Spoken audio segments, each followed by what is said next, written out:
প্রিয় দ্বিতীয় শ্রেণীর শিক্ষার্থীবৃন্দ, দেখো তোমাদের এটা গণিত বইয়ের আমরা এ পর্যন্ত 13 পৃষ্ঠা পর্যন্ত কাজ করেছি। আমি 13 পৃষ্ঠা পর্যন্ত অঙ্ক করিয়েছি তোমাদের।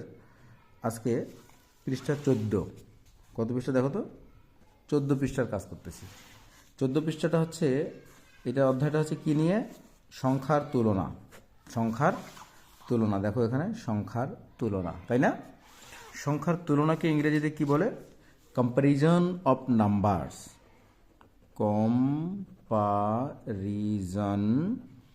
কম্প্যারিজন অফ নাম্বারস, ঠিক আছে? NUMBERS, সংখ্যার তুলনা বলতে আমি মনে করো এখানে লিখলাম 15 আর একটা লিখলাম 19। খেয়াল করো, 15 আর 19, মানে এইখানে দুটো সংখ্যা আছে, 15 এবং 19। আমি যদি প্রশ্ন করি তোমাদেরকে যে কোন সংখ্যাটি বড়, তোমরা হিসাব করে দেখতেছো যে এখানে দশকের ঘরে এখানে 1 আছে, এখানেও 1 আছে। আচ্ছা, যখন দশকের ঘরে সমান থাকবে তখন আমরা এককের ঘরে চলে যাব। এককের ঘরে এখানে 9 আছে, এককের ঘরে এখানে 5 আছে, তাহলে অবশ্যই এই সংখ্যাটা বড়, তাই না? তো আমরা একটু এই চ্যাপ্টারটাতে দেখি 62 ও 45-এর মধ্যে কোন সংখ্যাটি বড়। 62 এবং 45-এর মধ্যে কোনটা বড়, ঠিক আছে? আমরা খেয়াল করব, আমরা গণি এখানে একক দশক, দশকের ঘরে এখানে 4 আর এখানে একক দশকের ঘরে এখানে 6, 1 দশক সমান 10, তাই না? তাহলে এখানে 6টা 10 আছে, এখানে 4টা 10 আছে, অবশ্যই 62 বড়, তাই না? তাহলে এভাবে আমরা বড় ছোট আমরা তুলনা করব, কম্পেয়ার করব, ঠিক আছে? তাহলে সংখ্যার তুলনার ইংরেজি মনে রাখিও, কম্প্যারিজন অফ নাম্বারস। এবার আসি, এখানে দেখো 434 এবং 253 সংখ্যা দুটির মধ্যে কোন সংখ্যাটি ছোট। তোমাদেরকে এখানে দল দিয়ে বোঝানো হয়েছে। দেখো এখানে দল দিয়ে কেমন করে বোঝানো হয়েছে। এখানে 4 শত, 1 2 3 4 শতকের 4টা দল আছে, এরপরে এখানে শতকের 2টা দল আছে। তাহলে আমাদের আর এগুলো গোনানোর কোনো দরকারই নেই। শতকের দল যদি একখানে 4টা থাকে আর একখানে 2টা থাকে, তাহলে তো আমরা সহজেই বুঝে ফেললাম যে যেখানে 4 শতকের দল আছে, হ্যাঁ, সেটা বড়, আর যেখানে 2 শতকের দল আছে সেটা ছোট। আর দশকের দলে এখানে যদি 9টা থাকে, এখানে যদি দশকের দলে 9টা দশক থাকে, এককের দলে যদি 9টা একক থাকে, এগুলো যদি 9টা থাকতো, তবুও এটা ছোট, কারণ শতকের মানটা বেশি, ঠিক আছে? হ্যাঁ, 1 শতক মানে 100, এখানে শতক আছে 2টা আর এখানে শতক আছে 4টা, অতএব আর বাকিগুলো আমাদের হিসাব করার কোনো দরকারই নেই, ঠিক আছে? তাহলে এখন আমরা আসি, আমাদের অবশ্যই কাজ দেওয়া আছে। কাজগুলো দেখো, 354 ও 325 সংখ্যা দুটির মধ্যে কোন সংখ্যাটি বড় তা জানি। দেখো এখানে 300, এখানে শতকের ঘরে কয়টা, 3 শতক মানে 3 একক, খেয়াল করো, একক দশক শতক 354, তাই না? 354, আর একটা হচ্ছে 325। খেয়াল করো, এখানে শতকের ঘরে 3 আছে, এখানে শতকের ঘরে 3 আছে, শতক সমান। যখন শতকের ঘর সমান হবে তখন আমরা দশকের ঘরে যাব। একক দশক, এখানে দশকের ঘরে 5 আছে, এখানে দশকের ঘরে 2 আছে, এটা চোখ বন্ধ করে বড়, ঠিক আছে?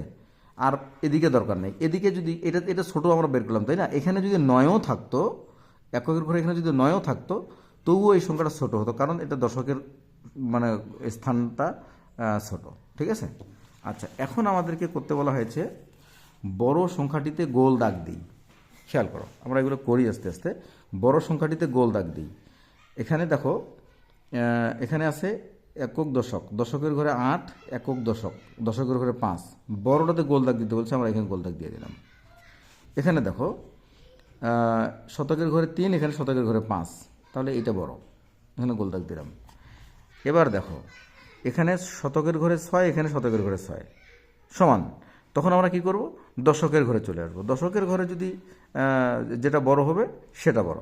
এখানে দশকের ঘরে 7, এখানে দশকের ঘরে 3, অতএব এটা বড়, তোমরা এইভাবে বড় ছোট নির্ণয় করবে, ঠিক আছে? আচ্ছা, এরপরে দেখো, দেখতে পাচ্ছ নাকি? এর মাঝখানে একটা কথা বলে রাখি, তোমরা অনেকেই অনলাইনে ভর্তি হতে চাচ্ছ, অনলাইনে পড়তে চাচ্ছ আমার কাছে। তো আমার সঙ্গে যোগাযোগ করার নাম্বার হচ্ছে 017106058874। এটাতে সরাসরি কল দিতে পারো অথবা হোয়াটসঅ্যাপ করতে পারো। ওকে, 017106058874। এখানে দেখি বড় কোনটা, তোমরা আমার সঙ্গে একটু গণো। একক, দশক, শতক। শতকের ঘরে 4 আছে, এখানে শতকের ঘরে 4 আছে, সমান। বাট দশকের ঘরে চলে আসবো, এখানে 2 আছে, এখানে 2 আছে, এটাও সমান। তখন এককের ঘরে আসবো, এককের ঘরে দেখো এখানে 8 আছে, এখানে 3 আছে, তার মানে এটা বড়। বুঝতে পারছো বিষয়টা? খুব ইন্টারেস্টিং এবং খুব ইজি। এখানে একক, দশক, শতক, এখানে শতকের ঘরে 8 আছে, আর এখানে শতকের ঘরে 5 আছে, আর কোনো গুনতে হবে না অন্যগুলো। এবার দেখো এখানে একক, দশক, শতক, এখানে শতকের ঘরে 9 আছে, একক, দশক, শতক, এখানে শতকের ঘরে 9 আছে। আমরা দশকে চলে যাই, একক, দশক, দশকের ঘরে এখানে 7, আর এখানে দশকের ঘরে 0, তাহলে এটা বড়, ঠিক আছে? এবার দেখো ছোট সংখ্যাটিতে গোল দাগ দিই। আগেরটাতে বড়টাতে গোল দাগ, এবার ছোটোটাতে। একক, দশক, হ্যাঁ, তাহলে এখানে দশকের ঘরে 7 আছে, এখানে দশকের ঘরে 6 আছে, এটা ছোটোটাতে গোল দাগ দিতে বলছে। আচ্ছা, এখানে দেখো একক, দশক, শতক, শতকের ঘরে 3, একক, দশক, শতক, শতকের ঘরে 4, এটা ছোট, তাই না? খুব সহজে বুঝতে পারবো আমরা। একক, দশক, শতক, এখানে শতকের ঘরে 6, আর এখানে শতকের ঘরে 5, তাহলে এটা ছোট, ঠিক আছে? এখানে শতকের ঘরে 7, এখানে শতকের ঘরে 8, তাহলে যেটা ছোট সেটাই ছোট। এখানে দেখো এখানে শতকের ঘরে 9, এখানে শতকের ঘরে 6, তাহলে এটা ছোট। খুব সহজ রে। আচ্ছা, এখানে শতকের ঘরে 6, এখানে শতকের ঘরে 7, তাই এটা ছোট।